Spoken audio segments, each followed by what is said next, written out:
Happening now, Prendergast Library's annual Haunted Tour library tours return, and Councilman Russell advocates raising STAR program income limits for seniors.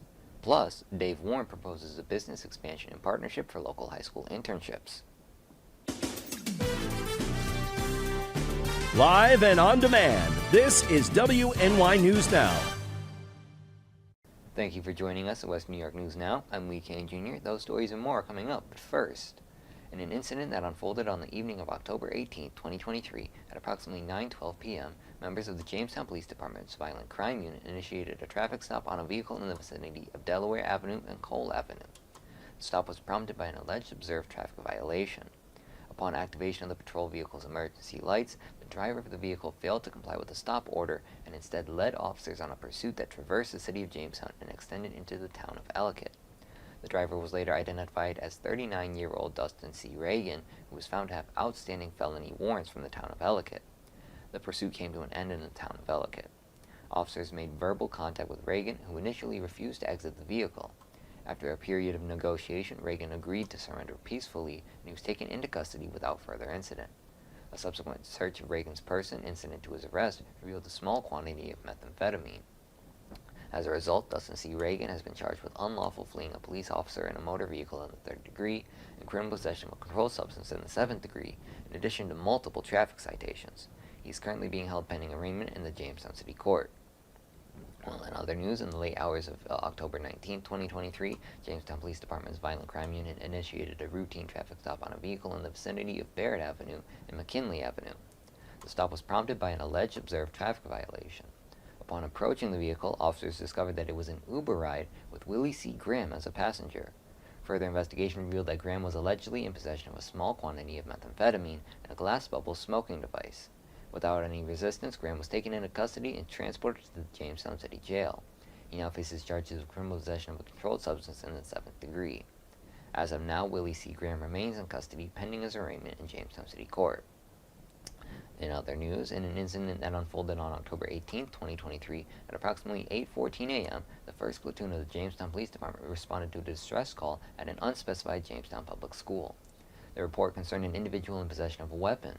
Subsequent investigation revealed that the suspect, identified as Devin E. A. Deers, age 20, had brandished a knife and issued threats to multiple students congregating outside the educational institution. Swift action was taken to ensure the safety of the students, and Devin left the scene. However, with the assistance of a Jamestown Public School safety officer, law enforcement quickly located and apprehended him. Deers was found to be in possession of the aforementioned knife, and he was taken into custody without further incident. Devin E. A. Deers now faces charges including 1 count of criminal possession of a weapon in the 4th degree, 5 counts of endangering the welfare of a child, and 5 counts of menacing in the 2nd degree. He remains in custody pending arraignment in Jamestown City Court. The Jamestown Police Department continues to investigate the incident, working to ensure the safety and well-being of the school students. Well, in other news, on October 18, 2023, the Bureau of Criminal Investigation stationed at State Police Clarence arrested Dale J. Orndorff, 63, of Grand Island, New York, for promoting a sexual performance by a child, a Class D felony, and criminal possession of a weapon in the 3rd degree, 2 counts. The Bureau of Criminal Investigation out of State Police Clarence, with the assistance from the Troop A Computers Crime Units, conducted an Internet Crimes Against Children (ICAC) investigation in the town of Grand Island. The investigation determined Orndorff possessed child pornography and was in possession of a rifle and magazines not in compliance with New York state law. Orndorff was arraigned at the town of Grand Island Court and remanded at the Erie County Holding Center in lieu of $25,000/$50,000 bail. The mission of the ICAC task force is to identify individuals online who are attempting to lure children to meet for sex or those disseminating child sexual abuse material. The Internet Crimes Against Children Task Force Program, ICAC program, helps state and local law enforcement agencies develop an effective response to technology-facilitated child sexual exploitation and Internet crimes against children. As WNY News Now continues, the Prendergast Library's annual Haunted Library Tours return. And later, Councilman Russell advocates raising the STAR program income limits for seniors. Stay with us as WNY News Now. We'll be right back. You're watching WNY News Now, where coverage comes first. EagleZip.com is your local one-stop shop for all of your home and business computer needs. Located on Fluvan Avenue Extension, just outside of Jamestown, EagleZip.com sells and services all brands of desktops and laptops, as well as servers and network equipment for your business. All new computer sales include transferring your data from your old computer, plus a 2-year warranty. Call EagleZip.com today. Stop by EagleZip.com today and let us make computers easy for you.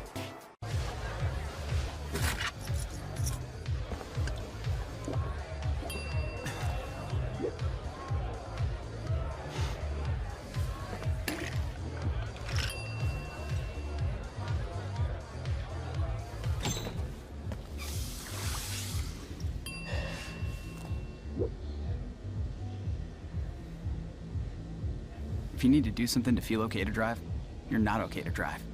Don't drive buzzed. You are loved. You are valued. You are resilient.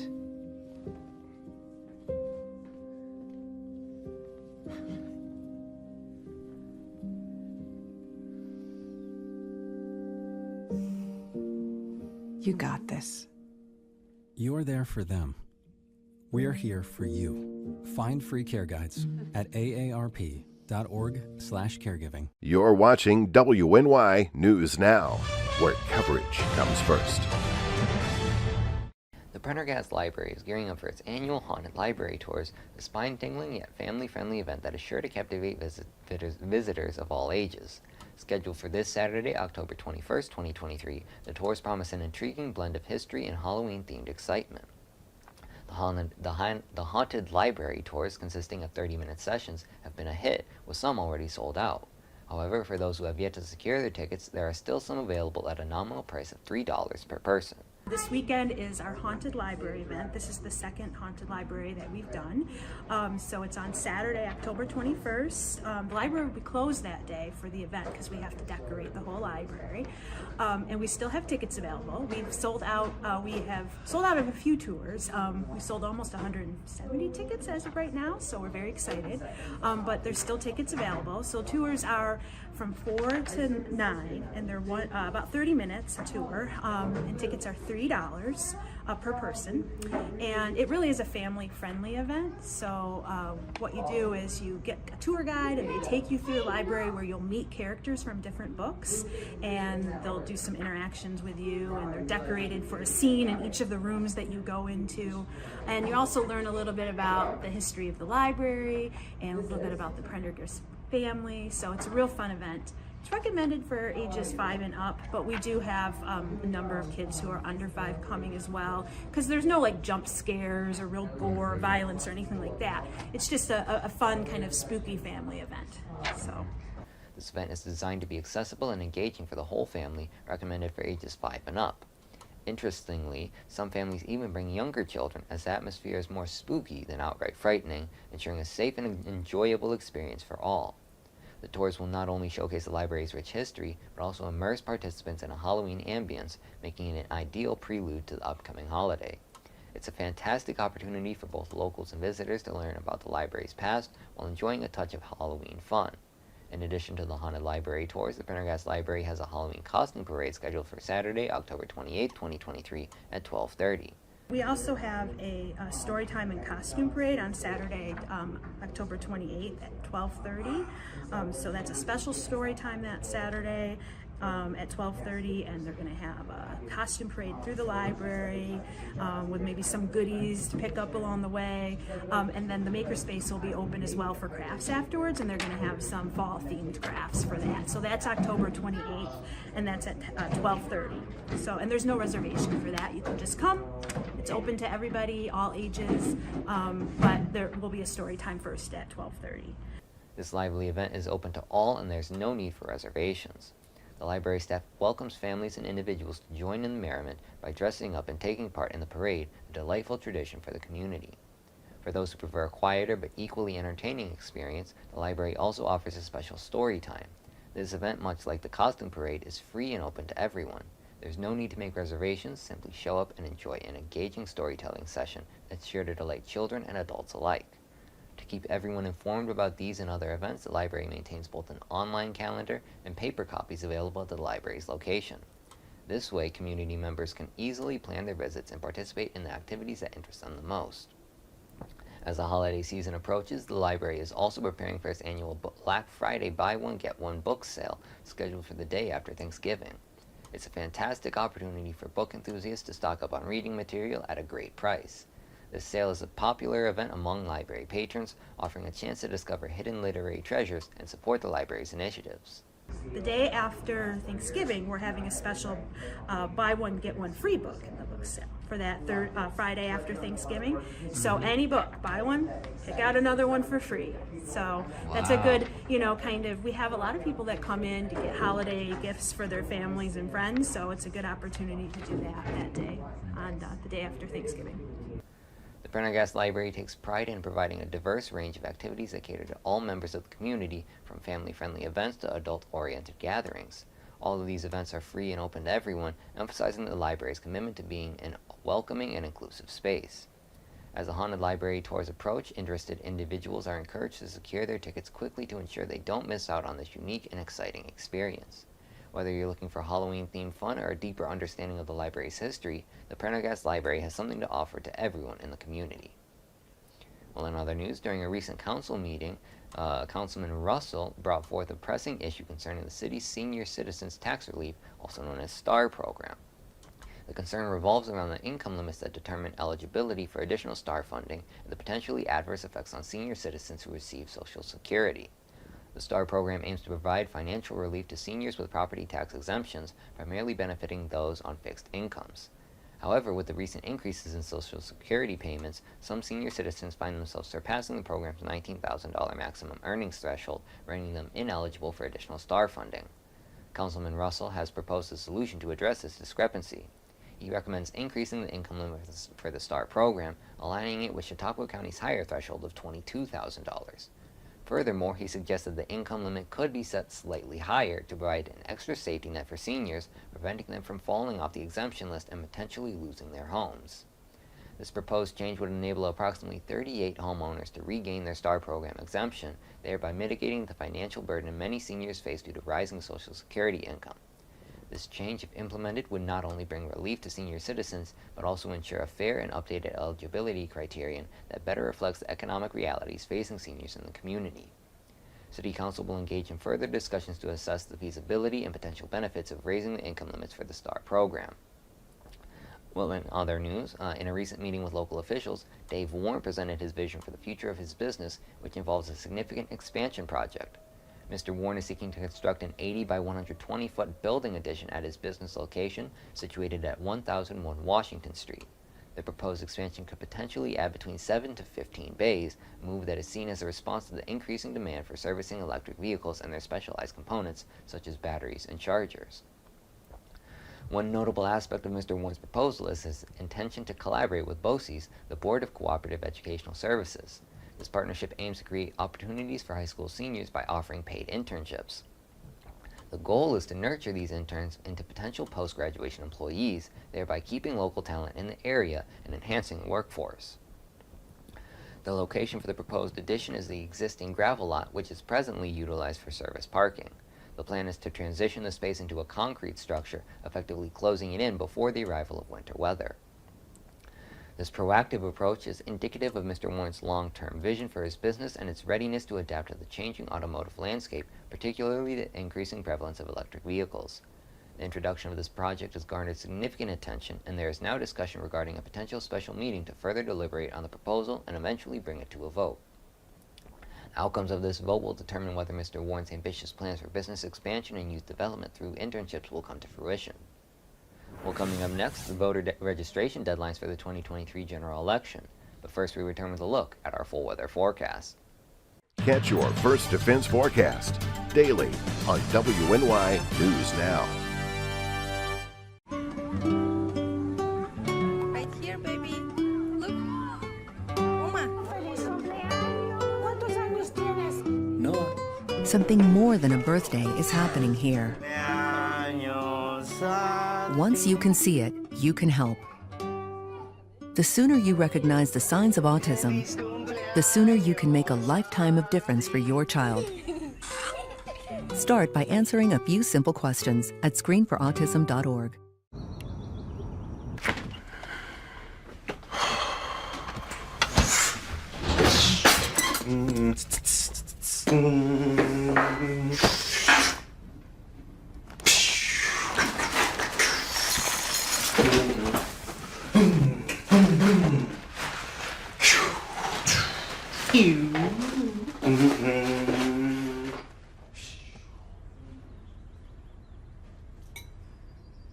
When I was in foster care, I never knew when I would have to move, so I always had my suitcase ready to go. Then one day, I was adopted. My new parents opened their hearts and home to me. My parents cook my favorite breakfast for me every morning. My parents take me on trips I never thought I would go on. They gave me a home and an even better reason to use that suitcase. My parents aren't perfect, but they're perfect for me. Catch your First Defense forecast daily on WNY News Now. Fast, accurate, and everyday. First Defense weather. Welcome back to WNY News Now. First, some of the weather headlines for the upcoming weekend. Showers will continue throughout the weekend, more so on Saturday as compared to Sunday. It will be quite chilly this weekend with highs both Saturday and Sunday only in the 40s. In fact, Sunday temperatures in some areas across inland locations might not make it out of the upper 30s. It will also be breezy at times this weekend. Wind gusts on Saturday upwards of 25 to 30 miles per hour. Then wind gusts on Sunday could be upwards of 30 to 35 miles per hour. So it's going to be a wet, dreary, and chilly weekend out there, but we will warm up a bit heading into next week as well as drying out. Temperatures by the middle of next week could reach the mid 60s, and you'll see that in the 7-day outlook in just a few minutes. First, the almanac for today made it to a high of 60 degrees yesterday in the city of Jamestown, which is 1 degree above where our average should be. Our record low was, our low for today yesterday was 39, also 1 degree above our average. And the records for today, 77 set back in 1936, the record low 20 set back in 1940. So let's time out future scan through the overnight hours and into the weekend. Generally mostly cloudy skies overnight tonight.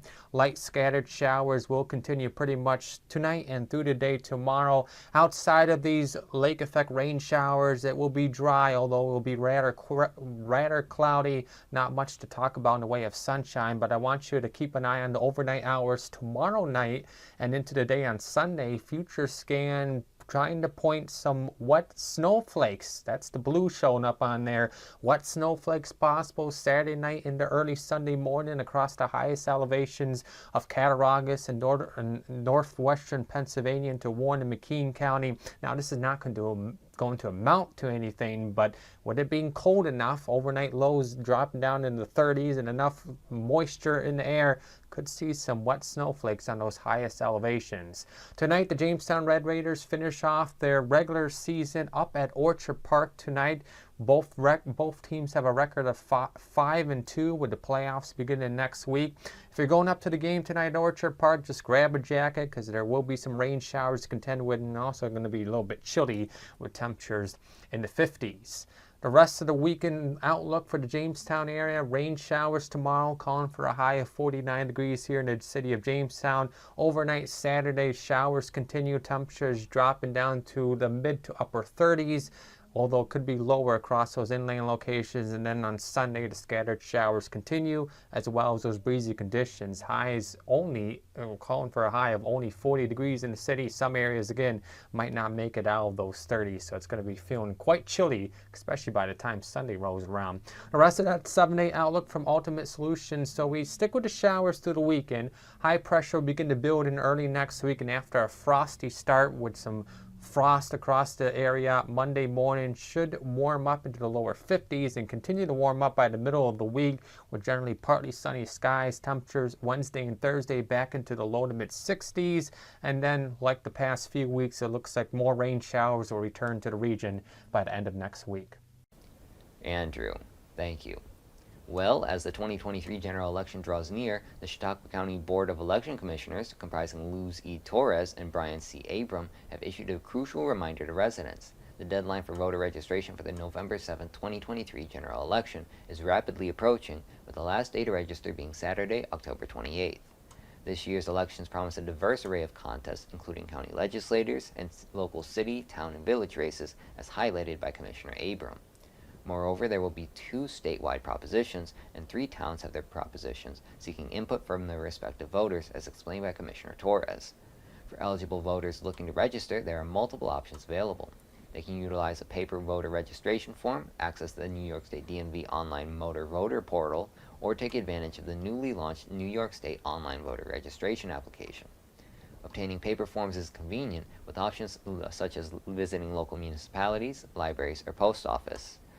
The Board of Elections can also mail a paper voter registration form to individuals. However, caution is advised as it must reach the Board of Elections by the October 28th deadline to be considered. For those who prefer in-person registration, the Chautauqua County Board of Elections office, located at 7 North Erie Street in Mayville, is open during regular weekday business hours from 8:30 a.m. to 4:30 p.m. Well, coming up next, the Jamestown Public Safety Committee approves resolutions for funding and roof repairs. With coverage that matters, this is WNY News Now.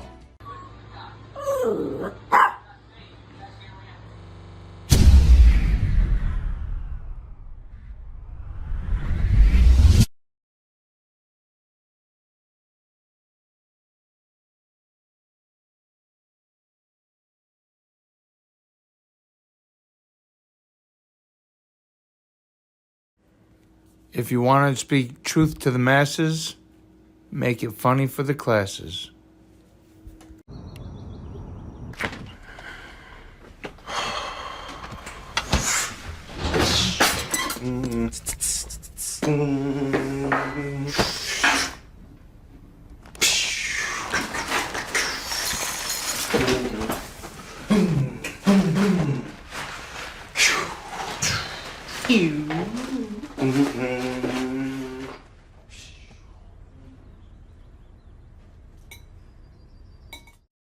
Hi everyone, Al Roker here. As a guy with his own catchphrase, I appreciate that Smokey's only said, "Only you can prevent wildfires." But I'm filling in because there's a lot more to report. Like when there are parched or windy conditions out there, you gotta be extra careful with things like burning yard waste. After all, wildfires can start anywhere, even in your neck of the woods. Go to SmokeyBear.com to learn more about wildfire prevention.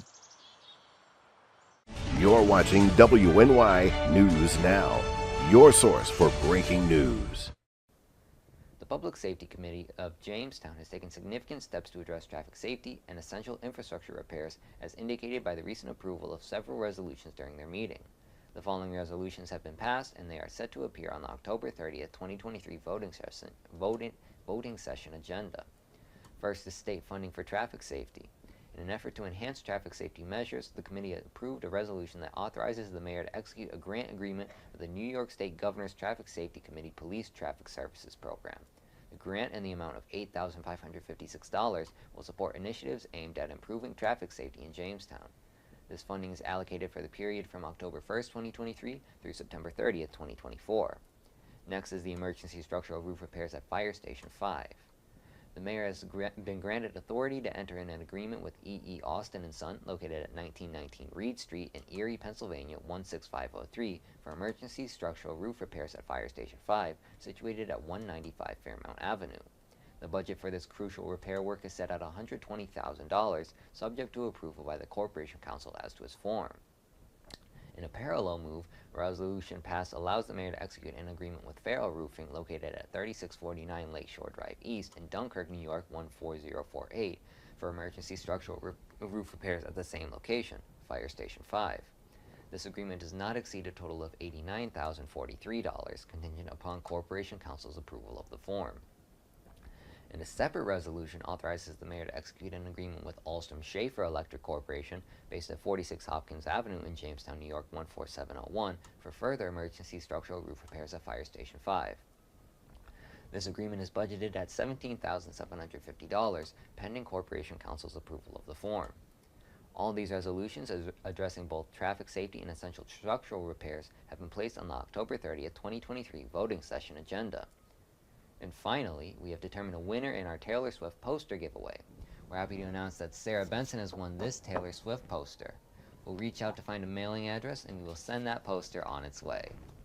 Well, that's going to be it for us today. I'd like to thank you all for watching. News continues 24/7 at WNYNewsNow.com and on our mobile app. You can download it today for free in the Apple App Store and Google Play Store. We're also on Channel 716 on Roku and at channel716.com. Thank you for watching.